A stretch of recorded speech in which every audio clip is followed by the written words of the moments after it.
Go fruit yourself.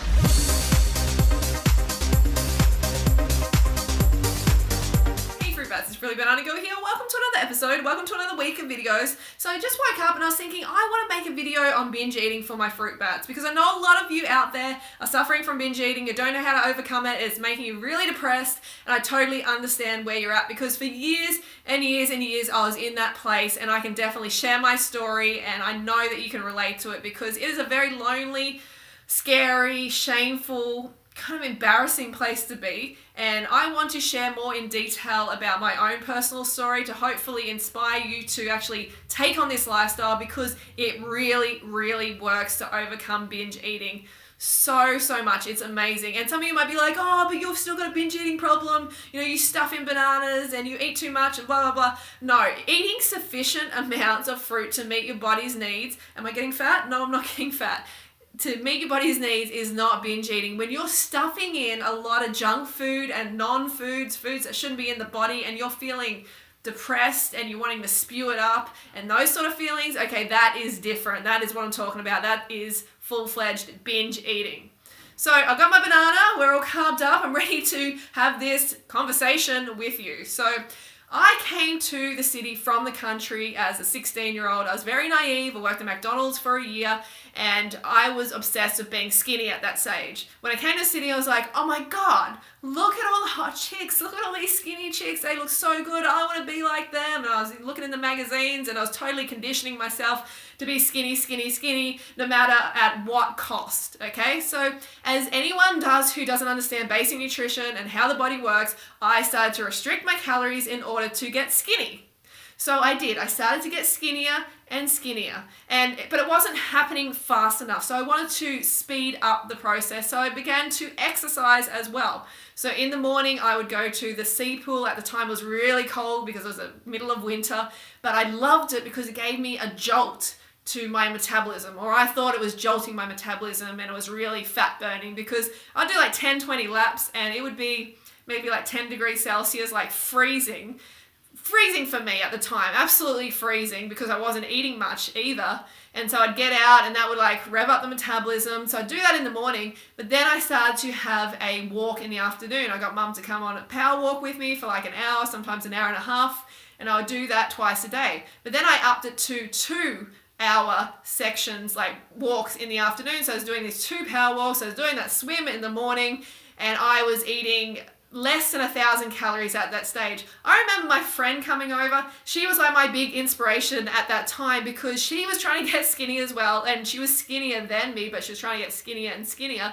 and she was counting her calories, and she left her calorie count, like a piece of paper, at my house, and it only had like 500 calories, and I was like, holy shit, she's like my inspiration. How does she eat that little? This is so cool. Oh my God, I have to be that disciplined. I have to be able to do that as well. And she became my skinny inspiration. So I started counting my calories as well, and they were getting less and less and less. I was on about 800 calories. I'd have like a mouthful of cereal in the morning. I'd have like a couple of bites of a chocolate cheese cupcake. I know that sounds rich, but when you have a couple of bites, it doesn't add up to a lot. And then I'd have a couple of bites and maybe some rice at night, having like Thai food, takeaway Thai food. It would add up to probably about 800 calories. So I was really starving myself, and I was really pushing myself when it came to exercise. So you can imagine how ravenous I was.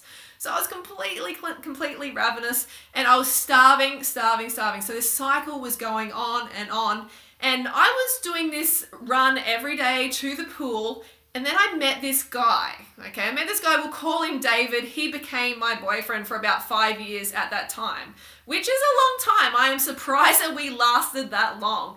And at the time I was like, oh my God, you know, this guy likes me. You know, I never had, you know, such attention from a guy that I thought was like really hot. You know, he's tan, he had a good body, he was super confident, he was a bra boy.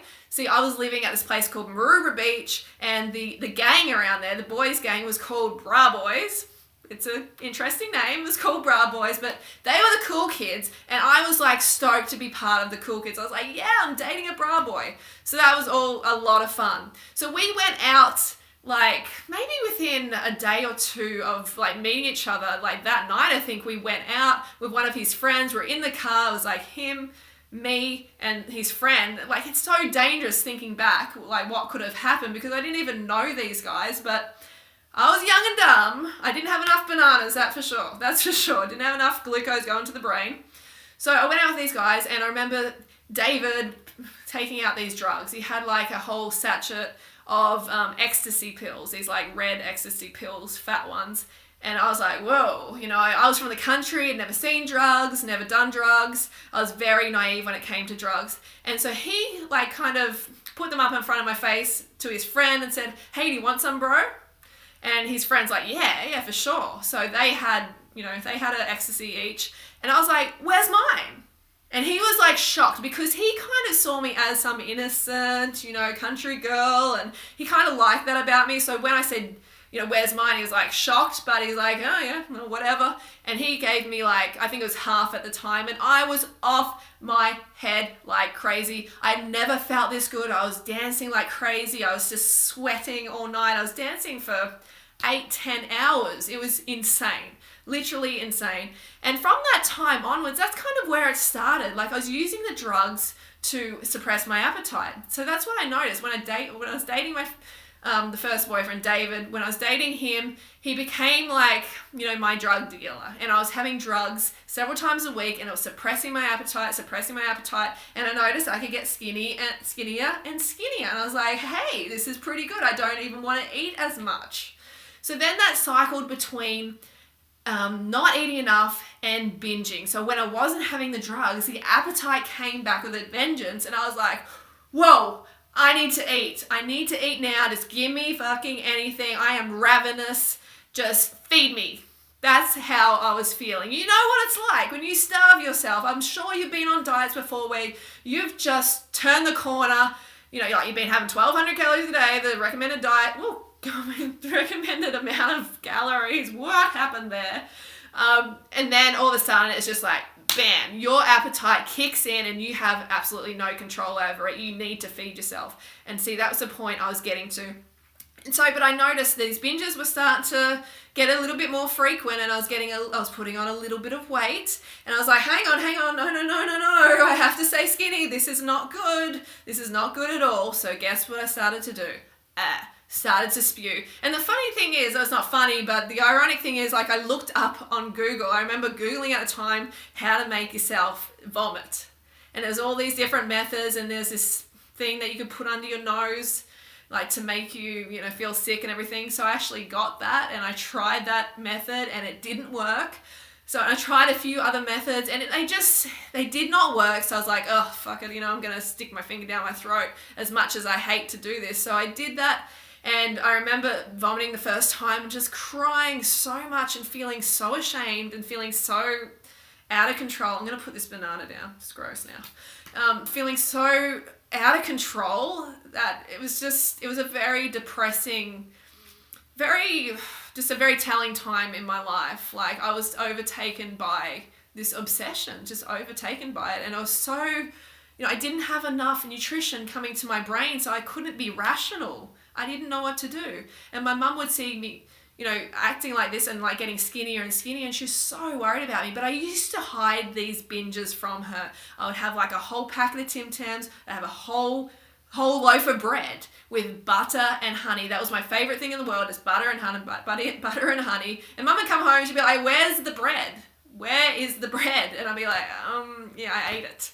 So I was eating massive amounts that's in one meal. I'm talking a loaf of bread and Tim Tams as well in one single meal, and then I would throw it up. And sometimes it would take me like half an hour to throw the food up, but I became more and more efficient until, like, when I'd bend over, I'd just kind of involuntary vomiting.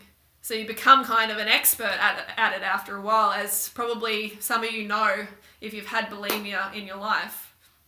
So I was taking the drugs, I became anorexic, so I came to a stage where I was feeling so, the vomiting was just taking over me so much that I ended up getting to this stage where I didn't want to eat anymore, because I knew that a vomit was next.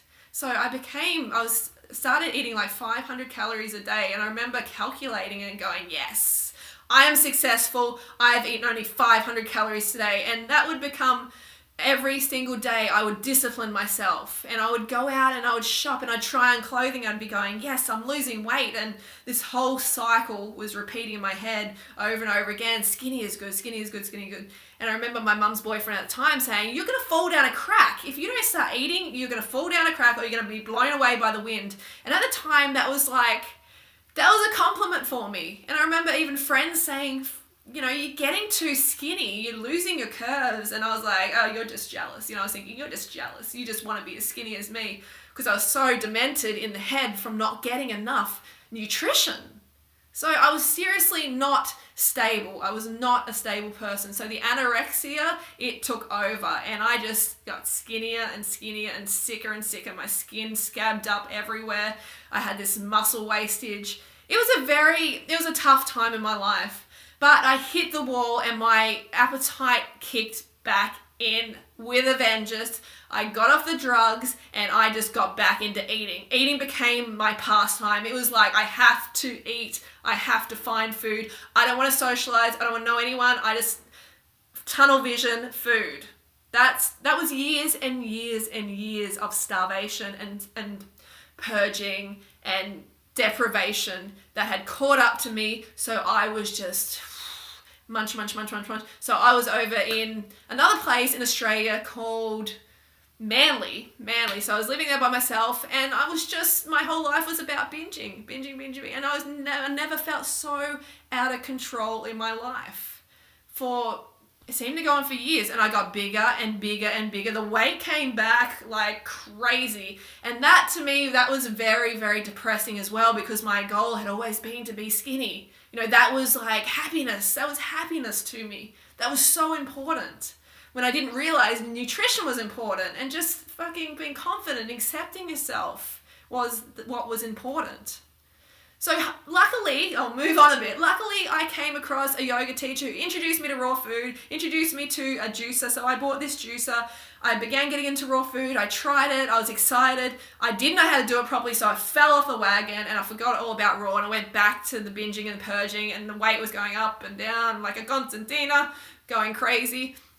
But I found raw again when I was a personal trainer. Thank goodness, thank fruit, I found raw again. And I started to get enough nutrition into my cells. See, a lot of people think, oh, it's just a psychological thing. And that's what I thought. I thought, I'm crazy. I'm seriously fucking crazy. What is wrong with me? Why can I not control myself? Why am I not disciplined enough? I'm hopeless. I'm a failure. And that's what I used to tell myself. And a lot of you out there probably feel that as well, but it's just not true. It's not true. This is a nutritional thing. This is deeply based in nutrition. The foundation of your body needs to be taken care of. If you're not meeting your basic needs with enough nutrition, then you're going to go crazy up here.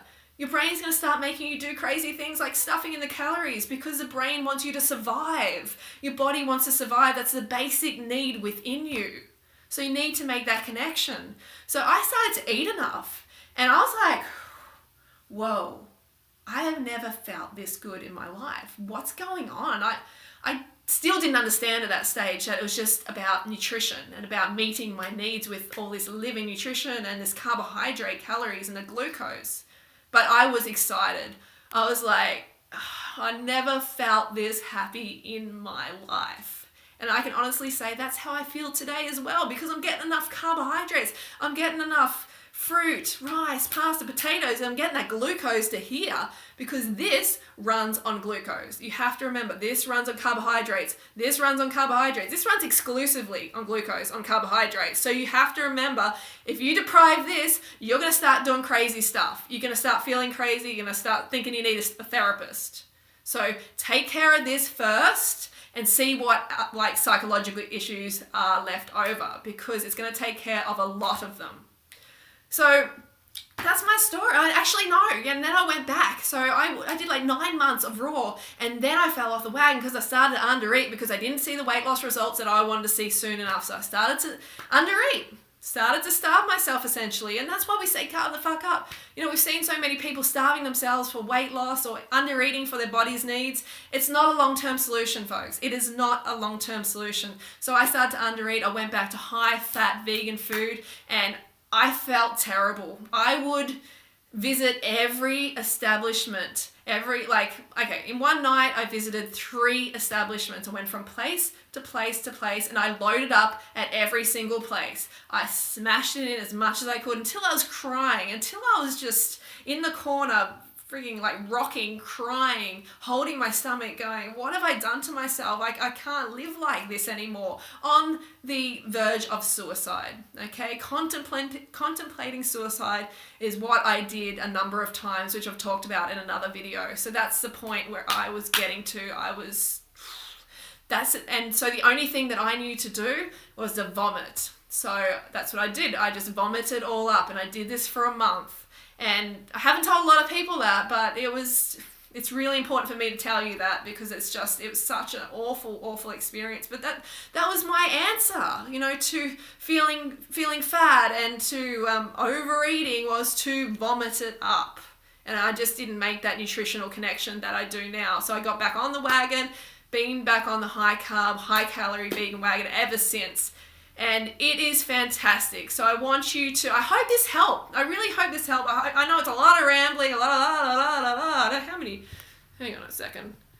Oh yeah, it's only 16 minutes. Whoops. Okay, I'm going to wrap it up here. But I just want you to know there is an answer to your binge eating, and you need to realize it's based in the physiological needs, your basic body's needs. You need to remember that. So once you meet those needs on a regular occurrence, then you're going to get the results that you want. You're going to stop this psycho crazy headspace stuff that's been, dominating your life. And you're going to start feeling satisfied after a meal. How good's that? And not like wanting anything else. I never feel like, if I've had enough fruit, if I've had enough pasta, rice, potatoes, I don't feel like anything else. And that's because you're meeting your body's basic needs. And that's because I'm doing that in every single meal that I have. And you can do that too, trust me. So if you've got any questions, leave in the comments below. If you want to leave your own experience about binging and overcoming on this lifestyle, leave it in the questions below. And I want us to all just get over this together, because it sucks. And I spent 10 years or so of my life binging seriously and being quite a depressed person. So that's it for the video for today. I hope you found it inspiring, and let me know in the comments. And I will see you soon. Don't forget to go fruit or root yourself, and I'll see you soon.